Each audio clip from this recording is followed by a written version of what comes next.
Hey everybody, welcome back to the channel. Today I'm going to talk to you guys about two really awesome products that I use on all my off-road vehicle builds because they just plain work. They keep things tight, they prevent leaks.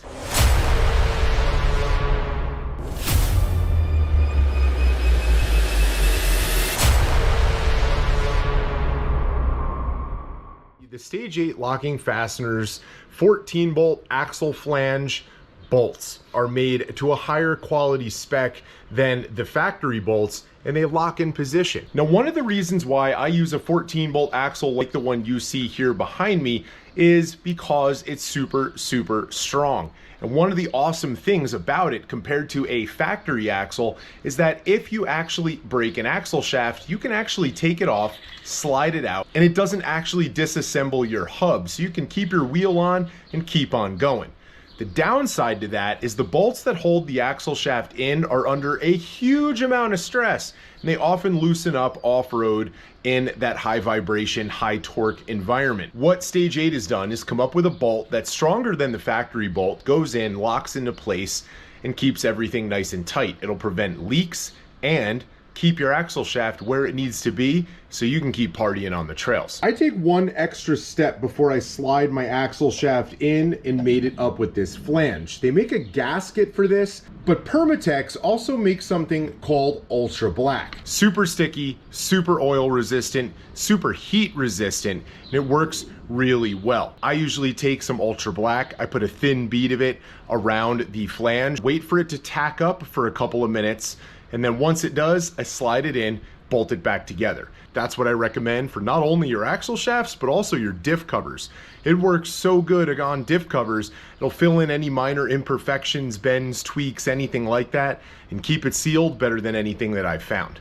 And with the axle shaft slid in and the bolt holes lined up, I take the bolts, start putting them in all the way around, just a couple of turns before I snug them up with a socket wrench. Now they all get torqued in an X pattern for this particular axle to 115 pound-feet. These are the locking tabs that are actually gonna go on. It doesn't matter where you start, but because of the cutout design in this tab in the shape of the bolt, there is a chance that you're gonna come across two bolts that actually won't line up with each other. Now on this first one, it's close enough, we were able to get it on. Once that's done, you're gonna take two of these clips and actually push it over the top in a little groove that's actually in the head of the bolt. And those two bolts now are locked together. In order for one of them to loosen, the other one also has to loosen, and it can't do that because of this bridge. If and when you come across one of these tabs not lining up on your next two bolts, you can see here, this one is actually not lined up exactly right with the other one.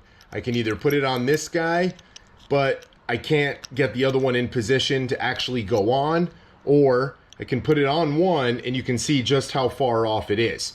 So what I'm gonna do is actually come back to this one with my torque wrench, tighten it a tiny bit farther, and it'll actually rotate just enough to make this line up. Now that won't take all that much more torque than what's on those bolts already. And because they're made to a higher grade and much stronger than factory, they can handle the added pressure. Just don't go crazy. Turn it just enough.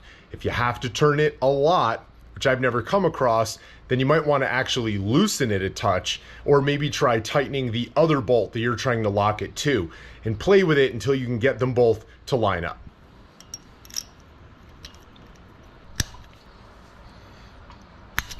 Guys, that's all there is to it. Now you have a 14 bolt axle with axle shafts that are not gonna come out or leak basically no matter what you can do to them. If you cause those bolts to loosen up with those locking tabs on there or get a leak using that Ultra Black RTV, that leak and that loose bolt is the least of your problems. If you're thinking about Stage 8 locking fasteners, do it.